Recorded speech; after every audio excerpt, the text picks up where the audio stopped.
Hello friends, welcome to online tutoring for language and literature. आज हम discuss करेंगे barren woman written by Sylvia Plath. इस poem का line by line analysis मैं अपने channel पर ऑलरेडी अपलोड कर चुकी हूँ। लिंक मैंने डिस्क्रिप्शन बॉक्स में दे रखा है, आप चाहे तो पहले उस वीडियो को चेक कर सकते हैं। अब हम डिस्कस करेंगे इसकी written summary. Introduction of the author. The poem barren woman was written by Sylvia Plath. Sylvia Plath was an American novelist and a short story writer. She was best known for the confessional poetry style. Her best known published collections are The Colossus and the Other Poems, published in 1960, and Ariel, published in 1965. She had written a semi autobiographical novel, The Bell Jar. She was awarded the Pulitzer Prize in Poetry in 1892, posthumously for the collected poems. अब मैं इसको ज़्यादा detail में explain नहीं करूँगी क्योंकि मैंने video में ऑलरेडी एक्सप्लेन किया है। So I am just going to read out, ताकि अगर आप नोट्स देखो और आपको अगर हैंड राइटिंग नहीं पहचान में आती है तो इस रीडिंग से you can understand what the words are written.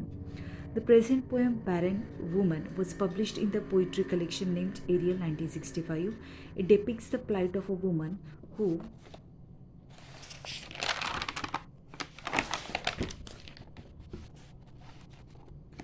cannot conceive a baby.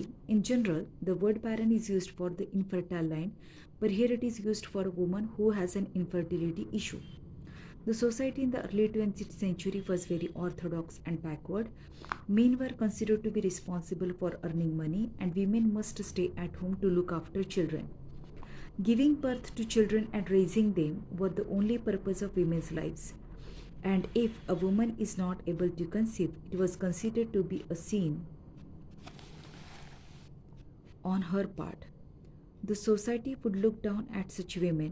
They would be kept away from the social gatherings. Their presence would be considered as inauspicious. In such a society, for a woman to live without a child was not less than a severe punishment. The poet presents the agony of the woman using the imagery of the classical architecture. The woman in the poem sees herself as cut off from the nature because of her infertility.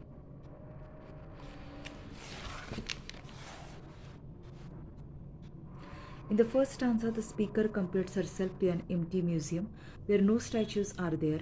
Her emptiness is emphasized with the statement that even the least footfall is echoed in the museum. The woman talks about the fountain in the courtyard. She sees similarity between the fountain and herself. Just as the water of the fountain leaps and sinks back into itself, the woman's existence is restricted up to her world only. She sees herself detached from the society as if she is a nun and blind to the society. She feels as if her existence is like marble lilies which exhale unhealthy scent. No one would like to have the scent of a marble lilies. The society has outcasted her in the same way. In the next stanza, the woman imagines of getting acceptance with a great public as she is now the mother of a white Nike, the goddess of victory and success. Sorry if the pronunciation is wrong. And bald-eyed Apollos, god of art and poetry. But soon she realizes the reality that she has no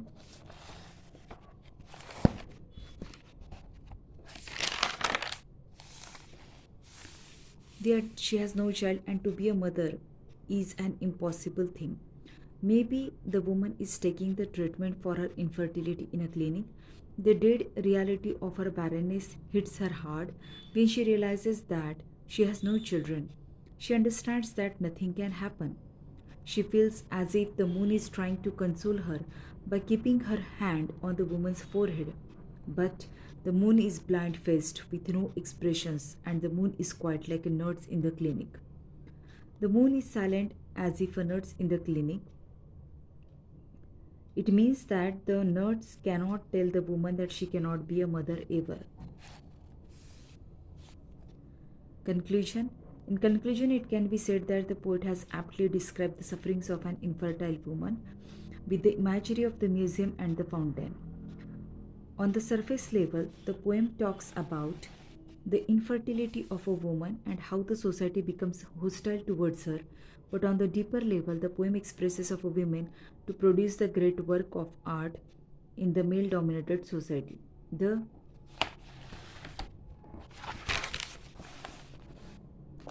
freedom and the space required to write poetry and prose were not given to the women. The art of writing was considered only for the middle class. इसका meaning क्या है?